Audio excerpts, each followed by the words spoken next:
Iowa prosecutor. He loved suing the government, and he was Adam's lawyer before outside counsel. And he was outside counsel, and this is Michael, our senior counsel, screwed him. He was supposed to work on the fact and that's written arguments. He cut him out. And the reason why I got pretty on his outside counsel is when we needed witness prep. I knew Michael didn't know anything about witness prep. So we needed witness prep for cross-examination, and he did that many, many times as a prosecutor, and he's done it many, many times since. I also knew that we would need someone to help with the evidentiary portion of the factum, because you have to cram all of this evidence. It ends up, there's 1,200 pages of evidence. Yeah.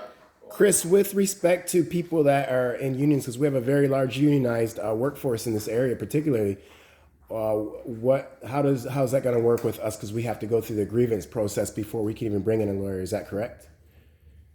Well, so with labor relations, and this guy does labor relations too. Which guy? So Pretty. He does all sorts of law, and he's very, very competent. His firm is very, very competent. Adam doesn't like him and the reason why Adam doesn't like him is because he got infuriated at Adam when he just didn't fire Michael, and he just kept him on and kept him on and kept him on. Didn't want to sue him, and so it drove a big wedge between him and this other lawyer. So then this other lawyer said he wants more money for the criminal case and this stuff. He just got really upset, and it kind of destroyed the relationship. So with respect to Adam, that's why I wanted this other guy to be the lawyer for Adam's case, but that's why he had to go with Ian Perry. Ian Perry has a lot less experience than Pradeep Chand does. With respect to the unions, Ian is good. He's smart. Yeah. in regards to the unions, how is that going to work for them? Are they going to be allowed to get a lawyer because they are protected by unions, or in this case, not protected by unions? Yes. Mm-hmm. Yes. So here's the problem with unions. First of all, employment lawyers don't do labor law. Labor law is a separate area. Employment law and labor law. Employment law is for non-unionized employees.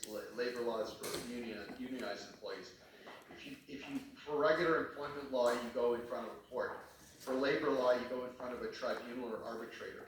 So it depends on if you're provincial or federal. For federally regulated, you go to the Canada Labor Relations Board or an arbitrator. The arbitrator federal arbitrator has more power than a Supreme Court justice. Chris? They have more power than like the Prime Minister. Chris? They rule. Yeah. Yeah, with the unions, in my mind, you tell me if this is correct or not, but they have to follow the mandate of the employees, the unionized employees doing that. So if 75% of them say we don't want to take this to court, we're just going to get our jabs, the 25% that don't want the jabs, are they locked out at that point? If they have a vote, but Yes. there's not been a single vote by any union. I know, but they will push for a vote. Yeah, they will push for a vote if they get pushed. So I'm thinking that the non-unionized employees would be the better way to go and quicker than the unions, because the unions have back of them too much money to prolong this and not get anything done. Okay, so I would largely agree with that. I would definitely say we need stuff in court, not in front of a tribunal. The tribunals are binding upon themselves. It's a bubble. It's like a fishbowl. You can't get out of it. So there's no precedent set. It's just with respect to the labor relations. So it helps, I guess, other unionized employees to an extent. And you could see it, but here's the problem. If you go before, if you have a bunch of employees, so right now there hasn't been a single union vote, and I don't think there will be one, because I think this is all bullshit. I think they're all lies. I don't think most employees are in favor of mandatory vaccination and testing. So they will not hold a vote. If they held one at the TTC, 70% of them are against. Yeah. So if they held one at the TTC, then right away it would be illegal. The union would be forced to back them. It would be there would be no recourse for the employer. So who is it up to bring a vote to the table? Is it the employees or the union? It is up to the union. Okay, so we're not going to get anything done there, is what I see. So it's the other avenues that we have to pursue. With respect to, just to be clear about, I just want to explain with respect to unions. let's say you have a bunch of employees. The employees are saying, I want to do something. I'm not putting up with this. I want to do something. What do I do? Withhold So duties. there are two avenues. One is they can go to the labor relations, to the tribunal or to arbitrator. I would prefer the tribunal, and they could bring a DFR, duty to fairly represent, legal proceeding, and say that the union is not fairly representing them.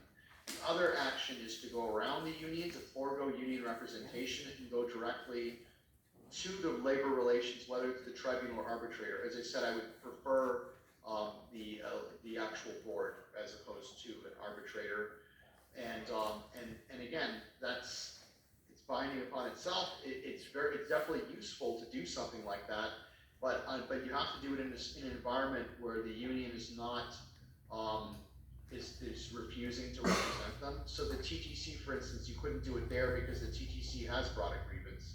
In Air Canada, there's DFR pending in Air Canada right now, I think, for flight attendants. So that is DFR. happening. But that's why I'm saying that the most important stuff would be getting stuff into federal court, either by suing the banks or suing the government.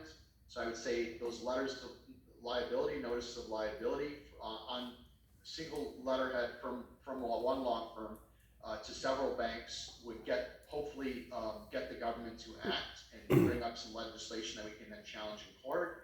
And the second thing would be, or whatever, concurrently, would be with respect to non-unionized employees in Ontario, so in Superior Court, preferably outside of Toronto. So that would be very, very helpful if we can get something like that heard. And then on top of that, we could have another, I mentioned Adam's challenge, obviously, right up the top, but there could potentially be a fourth challenge as well. The point here is to get a bunch of expert evidence in front of the various judges, and the evidence will be, everyone will hear about this evidence, and they will not be able to dismiss these challenges. They will be done